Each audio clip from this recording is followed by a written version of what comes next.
आप सबों का बहुत बहुत स्वागत है आपके अपने वैभव क्लासेस के इस YouTube परिवार पर।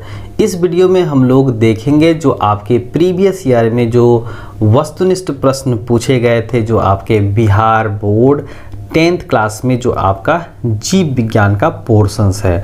हम लोगों ने जो है प्रीवियस वीडियो में जो है हम लोगों ने बहुत सारे ईयर का हम लोग प्रश्न पत्र देख चुके हैं। तो चलिए हम लोग आगे बढ़ते हैं। हम लोग का पहला सवाल है कि दांतों को साफ करने के लिए जो है ना दंत मंजन प्रायः कैसा होता है। तो हम लोग का करेक्ट आंसर है क्षारीय होता है ना। तो यहाँ पर हम लोग ऑप्शंस नहीं पढ़ने वाले हैं क्योंकि इसमें समय भी लगता है और आप जल्दी जल्दी रिवीजन भी नहीं कर पाएंगे। तो यहाँ पर सिर्फ और सिर्फ हम लोग क्वेश्चन देखेंगे और उसका हम लोग आंसर करते जाएंगे ताकि जो है हम लोग कम समय में ज़्यादा रिवीजन कर पाएँ। ठीक है, चलिए आगे बढ़ते हैं। दूसरा सवाल है कि रुधिर का कौन सा अवयव रक्तस्राव को रोकने में मदद करता है। तो हम लोग का करेक्ट आंसर हो जाएगा प्लेटलेट्स जो है वो मदद करता है। उसके बाद है निम्नलिखित में से कौन सा जीवाणु जनित रोग नहीं है। तो हम लोग का करेक्ट आंसर हो जाएगा मस्सा, है ना। तो ये नहीं होगा। अगला है निम्नलिखित में से कौन सा पर्यावरण अनुकूलन नहीं है। तो चलिए पैदल चलना है, साइकिल से चलाना है, मोटरसाइकिल से चलना। तो मोटरसाइकिल से जब हम लोग चलेंगे तो क्या होगा, उसमें फ्यूल जलेगा, है ना, डीजल पेट्रोल जलेगा। तो उसमें फिर क्या हो जाएगा, हम लोग वायु प्रदूषण में जो है अहम भूमिका निभाएंगे। लेकिन आजकल जो है CNG आ चुका है जो हम लोग के पर्यावरण के लिए अच्छा है ना। चलिए अगला सवाल है निम्नलिखित में कौन सा ऊर्जा जो है स्वच्छ स्रोत है। तो प्राकृतिक गैस जो है इसका सही जवाब हो जाएगा। उसके बाद है स्वपोषी पोषण के लिए क्या आवश्यक है। तो पर्णहरित चाहिए भाई, सूर्य का प्रकाश चाहिए, कार्बन डाइऑक्साइड चाहिए। तो इसमें से सही जो है हम लोगों का करेक्ट आंसर हो जाएगा, यानी ऑल ऑफ द एबव हो जाएगा। ठीक है, चलिए निम्नलिखित में से कौन एकलिंगी पुष्प है। आपको इसमें से चुनना है कि कौन सा जो है ना एकलिंगी पुष्प होता है, खाली नर मिलेगा या तो मादा मिलेगा। तो इसमें से करेक्ट आंसर हो जाएगा पपीता का पुष्प। चलिए निम्नलिखित में से कौन सा एक उभयलिंगी जंतु है। तो हम लोग का सही आंसर हो जाएगा केचुआ, है ना। हम लोग का जो प्रीवियस ईयर में हम लोग ये बहुत बार रिवीजन भी कर चुके हैं, बहुत बार पूछा भी गया है। ठीक है, उसके बाद है पादपों में पाया जाने वाला वृद्धि हार्मोन इनमें से कौन सा है।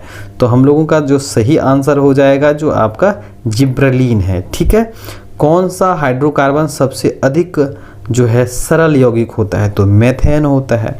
चलिए अगला सवाल जो है मेरुरज्जु निकलता है कहाँ से निकलता है। तो प्रमस्तिष्क से निकलता है। अगला सवाल है कि ओजोन परत किसी हानिकारक विकिरण से पृथ्वी को सुरक्षा प्रदान करती है। तो किस विकिरण ऊर्जा से। तो हम लोग कहेंगे परावैंगनिक किरण से। कैसे, परावैंगनिक विकिरण से हम लोग को बचाती हैं। अगला सवाल है कि कौन सा परंपरागत ऊर्जा स्रोत है।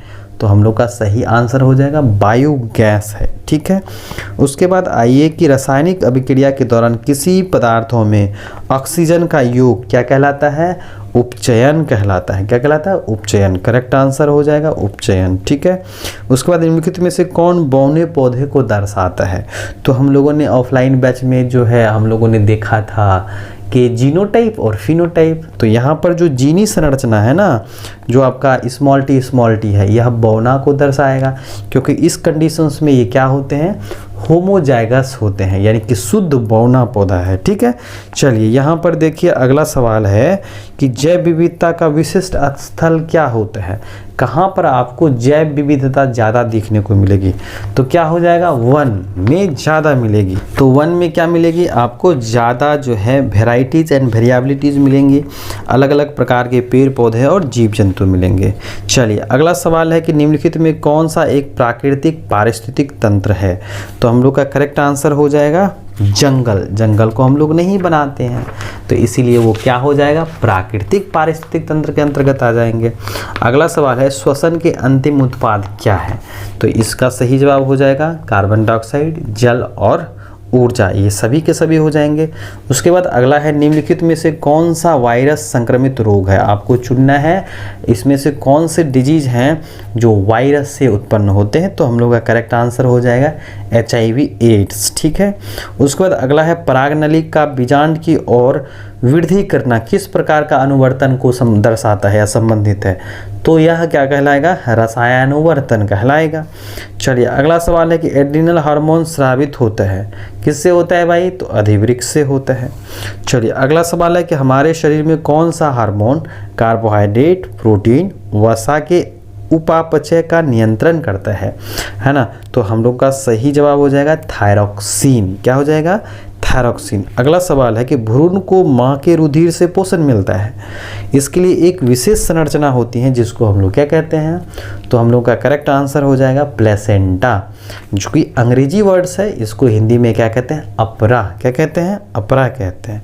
समजात अंग का उदाहरण है तो हमारा हाथ और कुत्ते का अग्रपाद, ये सभी के सभी क्या है, समजात अंग है। और समजात अंग किसे कहते हैं, तो वे दो अंग समजात अंग कहलाते हैं एक दूसरे के, जिनकी उत्पत्ति संरचना समान होती है लेकिन कार्य क्या होता है, अलग थलग होता है, यानी अलग हो जाएगा। तो वैसे हम लोग अंगों को क्या कहते हैं, समजात कहते हैं। चलिए अगला सवाल हम लोगों का है, अगला सवाल यहाँ पर भी था हम लोगों का, क्या था भाई, कि विकास के आधार पर निम्नलिखित में से किसका शारीरिक अविकल्प उत्तम है, यानी कि हम लोगों से मिलते जुलते हैं, तो चिंपांजी से मिलते जुलते हैं ना, तो ये करेक्ट आंसर हो जाएगा। अगला सवाल है कि ग्लूकोज का विखंडन पायरुवेट्स में होता है, यह प्रक्रिया कहाँ संपन्न होता है, तो क्या कहेंगे आंसर में, माइटोकॉन्ड्रिया होता है। ग्लूकोज में कार्बन के कितने अणु होते हैं, तो 6 अणु होते हैं। कार्बोहाइड्रेट, प्रोटीन, वसा का पूर्ण पाचन का स्थल निम्नलिखित में से कौन सा है, तो हम लोग का सही जवाब हो जाएगा छोटी आंत में ये पूरा होता है। चलिए अब हम लोग बढ़ते हैं आगे, और अगले ईयर में जो है आपका कौन कौन सा सवाल पूछा गया था, तो चलिए हम लोग यहाँ पर देखते हैं। अगले ईयर में जो आपका 2018 ईस्वी में जो पूछा गया था, चलिए जहाँ पर आपको फिजिक्स अलग मिलते हैं, रसायन का अलग मिलता है, और जीव विज्ञान के वस्तुनिष्ठ सवाल यहाँ पर आपको देखने को मिलते हैं। तो चलिए अब हम लोग बढ़ते हैं जीव विज्ञान की तरफ। तो यहाँ पर जो पहला सवाल है कि पादप में जाइलम उत्तरदायी होता है, जाइलम किसके लिए उत्तरदायी होता है भाई, जल के संवहन के लिए ना होता है, तो करेक्ट आंसर हो जाएगा जल का संवहन के लिए या वहन के लिए। निम्नलिखित में से किसे कोशिका का मुद्रा कहा जाता है, ऊर्जा मुद्रा कहा जाता है, यानी कि ऊर्जा का जो है ना ये कॉइन्स कहलाता है, तो एटीपी होता है। क्या होता है, एटीपी। तो इसका पूरा नाम याद रखिएगा, एडिनोसिन ट्राइफॉस्फेट। और पूछा जाता है कि जो है एटीपी में जो है ना फॉस्फेट कितने मिलते हैं, तो ट्राई मिलते हैं, यानी 3 मिलते हैं। ठीक है, पत्तियों में गैसों का आदान प्रदान कहाँ होता है भाई, तो रंध्र के द्वारा होता है ना। हृदय में रक्त यानी रुधिर को संपूर्ण शरीर में पंप किया जाता है, किसके द्वारा, निलय के द्वारा किया जाता है। ठीक है, उसके बाद कौन सा पादप हार्मोन पत्तियों के मुरझाने के लिए उत्तरदायी होता है, तो हम लोग का करेक्ट आंसर हो जाएगा एब्सिसिक एसिड हो जाएगा। जड़ का अधोगामी वृद्धि किस ओर होता है, तो क्या कहेंगे, गुरुत्वानुवर्तन होते हैं, यानी कि यह गुरुत्वाकर्षण बल के अधीन होता है। अगला सवाल है कि पोन्स, मेडुला और अनुमस्तिष्क जो है वह किसका हिस्सा है, तो पश्च मस्तिष्क का हिस्सा है। निम्नलिखित में से कौन सा अनैच्छिक क्रिया नहीं है, अब कह रहा है अनैच्छिक क्रिया नहीं है, तो क्या हो जाएगा भाई, ऐच्छिक क्रिया है। तो हम लोग इसमें हम लोगों का जो है ना क्या रहेगा, हम लोग का वर्चस्व रहेगा। हम लोग अपने मन से करना चाहें तो करेंगे, नहीं तो नहीं कर पाएंगे, है ना। मन होगा तो होगा, नहीं तो नहीं होगा। जिसमें आपका चबाना है, मन होगा तो भाई चबाएंगे, तो आंसर हो जाएगा चबाना। हम अपने इच्छा अनुसार कर सकते हैं। और अनैच्छिक किसको कहते हैं, जैसे कि हम लोग का हृदय का धड़कना, ये हम लोग के बस में नहीं होता है, तो उसको हम लोग अनैच्छिक कहते हैं। ठीक है, अब देखिए अगला कि अलैंगिक जनन मुकुलन द्वारा होता है, किस में होता है भाई, तो ईस्ट में होता है। उसके बाद है शुक्राणु का निर्माण होता है, वृषण में होता है। अगला है पुष्प का कौन सा भाग फल बनाता है, कौन बनाता है भाई, अंडाशय बनाता है। लिंग गुणसूत्र का पूर्ण जोड़ा पाया जाता है, कहाँ मिलेगा, स्त्री में। अब बोलिए कैसे, तो स्त्री का जो है ना गुणसूत्र क्या होता है, XX होता है, तो यहाँ पर पूर्ण जोड़ा बनता है XX कैरेक्टर्स, तो जो स्त्री जो है आपका करेक्ट आंसर हो जाएगा। मानव शरीर की किसी सामान्य कोशिका में गुणसूत्र के कितने युग्म मिलते हैं, तो 23 मिलते हैं। उसके बाद निम्नलिखित में कौन से समूहों में केवल जैव निम्नीकरणीय पदार्थ हैं, तो आंसर हो जाएगा केक, लकड़ी और घास। ये पर्यावरण में सूक्ष्म जीवों के द्वारा अपघटित किए जा सकते हैं, यानी लंबे समय तक यह प्रकृति में मौजूद नहीं रह सकते हैं। चलिए अगला सवाल हम लोग देखते हैं, जो जीव विज्ञान में जो है दूसरे ईयर में पूछा गया था, उनका हम लोग रिवीजन कर लेते हैं। चलिए तो यहाँ पर जो पहला सवाल है इनका, निम्नलिखित में से कौन से यंत्र का उपयोग जो है, यानी कौन से यंत्र का उपयोग हम लोग रक्तदाब मापने में करते हैं? तो क्या है, स्फेग्मोमीटर जो है ये काफ़ी कारगर होता है।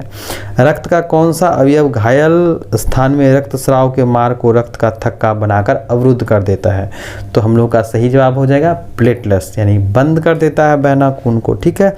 अब 2 ग्रंथि को थायरॉक्सिन हार्मोन बनाने के लिए क्या आवश्यक होता है? तो इसमें से सारा का सारा जो है, जैसे कि सोडियम है, क्लोरीन है, फास्फोरस है, ये सभी के सभी चाहिए। ठीक है। मस्तिष्क का कौन सा भाग शरीर की स्थिति और संतुलन का अनुरक्षण करता है? तो मस्तिष्क का काम पूछ रहा है, यानी कि कौन से हिस्से हैं? तो अग्र, मध्य और पश्च, ये सभी के सभी है ना। उसके बाद पादप हार्मोन साइटोकाइनिन सहायक होता है, किसमें होता है भाई? तो इन सबों में होता है। तो करेक्ट आंसर हो जाएगा इनमें से सभी। ठीक है। हाइड्रा में प्रजनन की विधि इनमें से कौन सी है? तो मुकुलन के द्वारा प्रजनन होता है भाई। अगला है, पुष्प का कौन सा भाग परागकण बनाता है?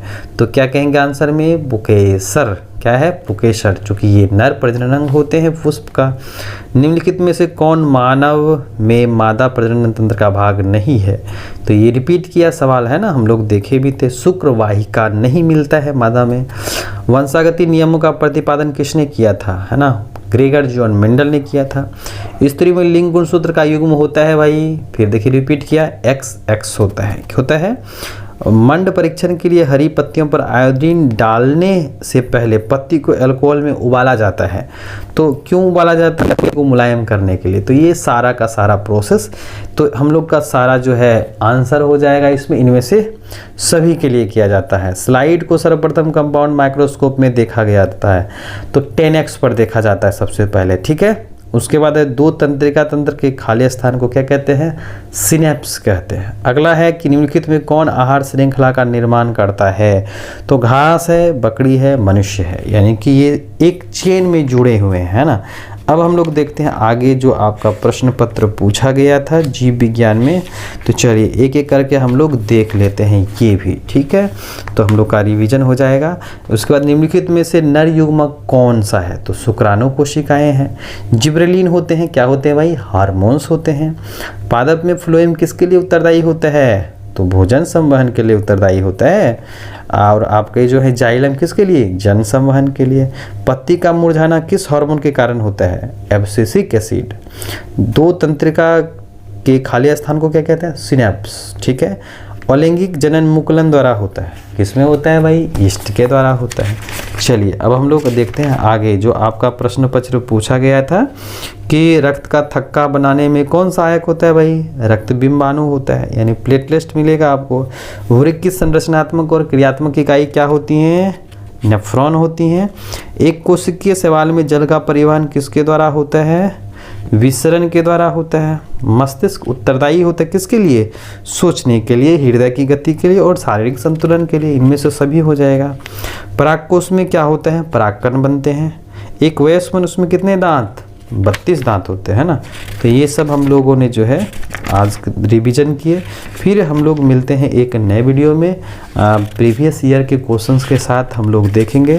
तो फिलहाल आज के लिए इतना ही, और आप लोग जो है तब तक रिवीजन कीजिए और जो भी आपके लघु उत्तरीय प्रश्न है वो उसका प्रैक्टिस करिए और रिवीजन करना मत भूलिएगा। और अगर आपको वीडियो पसंद आती हैं तो आप वीडियो को लाइक कीजिए और अपने साथी के साथ भी शेयर कीजिएगा, क्योंकि उनके लिए भी जो है यह काफ़ी कारगर सिद्ध होगा। तो चलिए आज के लिए बस इतना ही। हम लोग मिलते हैं एक नए वीडियो में एक नए टॉपिक के